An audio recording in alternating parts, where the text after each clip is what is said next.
Penyakit yang mana diidap Raja Charles III disebabkan oleh berbagai hal. Terbaru, sang raja mengejutkan warga Inggris dengan mengumumkan mengidap karsinoma pada awal tahun ini. Pejabat istana tak menyebutkan jenis neoplasma yang diidap Raja Charles III atau seberapa kritis kondisinya. Mereka cuma mengatakan bahwa tumor ganas itu ditemukan pada waktu raja menjalani perawatan dalam rumah sakit dikarenakan pembesaran prostat, tetapi tidak tumor ganas prostat. Charles yang mana naik tahta pasca ibunya Ratu Elizabeth II meninggal pada September 2022 sudah pernah memulai perawatan rutin demi mengobati neoplasma yang tersebut bersarang di tempat tubuhnya. Berikut adalah deretan penyakit yang tersebut diidap Raja Charles II, Raja Charles III dilansir dari Upnews Rabu. Ayah Pangeran William kemudian Pangeran Harry ini didiagnosis mengidap neoplasma pada bulan Januari 2024. Pada 5 Februari 2024, Istana Buckingham mengumumkan bahwa Charles akan memulai penyembuhan untuk kanker. Istana mengklarifikasi bahwa karsinoma Charles bukanlah karsinoma prostat, meskipun tak menyebutkan jenis atau stadium neoplasma apa yang digunakan sudah pernah didiagnosis. Selain itu, ia sempat memutuskan untuk menunda kegiatan kerajaan untuk fokus pada kesembuhannya. Pengumuman raja tentang diagnosisnya datang sekitar 6 minggu sebelum Kate Middleton mengumumkan mengidap karsinoma pada 22 Maret 2024, memulai sebuah video yang emosional. Ryan Karsten, kreator konten inspiratif, baru-baru ini menanggapi tren ramai mengenai konsumsi gula yang muncul dari konten State. Dalam tanggapannya, Ryan membenarkan bahwa tubuh manusia memang benar membutuhkan gula, namun Ryan menegaskan bahwa konsumsi gula berlebihan dapat berbahaya bagi kesehatan, teristimewa di konteks meningkatnya persoalan hukum hiperglikemia ketika ini. Menurut Ryan, meskipun gula menjadi permintaan tubuh, bukan berarti kita harus terus-menerus mengonsumsi gula pada total banyak. Ryan menyarankan alternatif yang tersebut lebih banyak sehat, yakni mengganti gula biasa dengan gula lontar. Gula lontar yang berasal dari pohon lontar dianggap sebagai pilihan yang mana tambahan alami kemudian memiliki komposisi yang lebih tinggi aman bagi kesehatan. Namun Ryan juga mengingatkan bahwa pembaharuan pola makan semata tiada cukup, melindungi kondisi tubuh harus diadakan secara menyeluruh, termasuk dengan berolahraga secara rutin dan juga konsisten. Ryan menyarankan olahraga lari, nge-gym, atau aktivitas fisik lainnya yang dimaksud disukai. Kunci dari semua ini adalah konsisten, tidak peduli jenis olahraga apa yang kamu pilih, asalkan dilaksanakan secara rutin tambahannya. Selain olahraga, Ryan juga mengingatkan pentingnya mengubah gaya hidup secara keseluruhan, mulai dari pola tidur, pola makan, hingga manajemen stres. Menurutnya, inovasi yang tersebut berkelanjutan dan juga konsisten akan mengakibatkan hasil yang tersebut signifikan bagi kebugaran kita di dalam masa depan. Organisasi Aspek Kesehatan Global melalui International Agency for Research on Cancer telah merilis estimasi terbaru mengenai beban karsinoma global.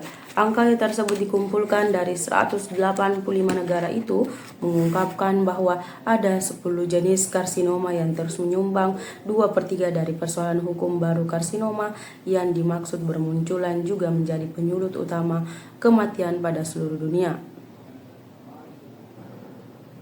Menurut laporan tersebut, terdapat 20 juta perkara neoplasma baru di dalam seluruh dunia dengan 9,7 juta tindakan hukum kematian.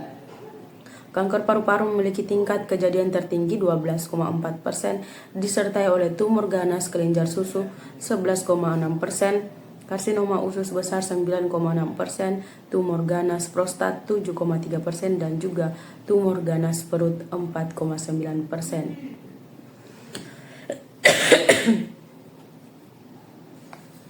Statistik neoplasma global yang dimaksud mengkhawatirkan ini menekankan adanya keinginan mendesak terhadap teknologi diagnostik serta terapi yang tersebut canggih untuk meningkatkan hasil penyembuhan pasien. Sejalan dengan hal ini, AMC Healthcare telah lama mengambil langkah signifikan pada meningkatkan perawatan neoplasma di tempat Indonesia, yaitu dengan melengkapi infrastruktur dengan menginstalasi Biograph Vision Quadra pada Asia. PET atau CT memiliki peran penting pada penanganan pasien onkologi. PET atau CT dapat mendeteksi lesi kecil seperti metastasis atau tumor sekunder.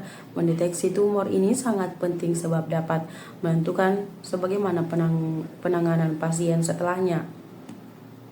Alat ini juga menghasilkan peta 3D seluruh tubuh dari laju aliran darah kuantitatif ke setiap organ dan juga jaringan. Data 3D ini akan meningkatkan akurasi diagnostik, memungkinkan deteksi dini penyakit seperti neoplasma dan juga penentuan stadiumnya, mendiagnosis infeksi dan juga penyakit inflamasi lainnya, gangguan neurologis, serta kondisi kardiovaskular juga pada akhirnya akan mengoptimalkan hasil akhir pasien. Seorang ahli saraf dari Universitas Western pada Kanada, Profesor Adeyan Owen, menyatakan seseorang yang mana banyak bermain game video memiliki rata-rata kinerja kognitif 13,7 tahun tambahan muda dibanding yang tiada bermain video game. Individu yang digunakan jarang bermain game video, bermain kurang dari 5 jam per minggu di tempat semua jenis game mempunyai kinerja seperti orang-orang yang mana 5,2 tahun lebih tinggi muda, katanya, yang digunakan disitir dari laman Hindustan Times Jumat. Sebuah penelitian juga menemukan bahwa para pemain game mempunyai skor lebih tinggi baik pada hal daya ingat, perhatian, juga keterampilan penalaran dibandingkan dengan mereka yang digunakan tiada bermain game video. Hasil penelitian juga menunjukkan bahwa olahraga tingkat sedang selama 150 menit per minggu sesuai dengan pedoman NHS bukan meningkatkan daya ingat juga keterampilan berpikir seseorang, tapi justru meningkatkan kemampuan fisik mental. Jenis permainan yang tersebut kerap dimainkan oleh para penggemar game pada waktu ini benar-benar sangat berbeda dari permainan pelatihan otak konsumen. Permainan yang dimaksud sangat menarik, strategis, dan juga dapat meningkatkan perhatian visual, kemudian kecepatan pemrosesan, dan juga kemampuan memecahkan masalah melalui pengulangan serta latihan yang digunakan intens. Setiap gamer juga tahu bahwa game-game ini dirancang untuk mengaktifkan sistem penghargaan otak yang tersebut menyebabkan pelepasan neurotransmitter seperti dopamin. Hal ini juga dapat berdampak jangka panjang pada fungsi kognitif, kata Owen tambahan lanjut. Untuk penelitian yang mana diadakan oleh Prof. Owen dan juga rekan-rekannya di dalam Science Museum Group di tempat Inggris, 1.000 orang dewasa berusia antara 18 dan juga 87 tahun diminta untuk mengisi survei yang menjawab pertanyaan tentang kondisi tubuh lalu gaya hidup mereka, termasuk kondisi medis, tingkat pendidikan, juga status pekerjaan.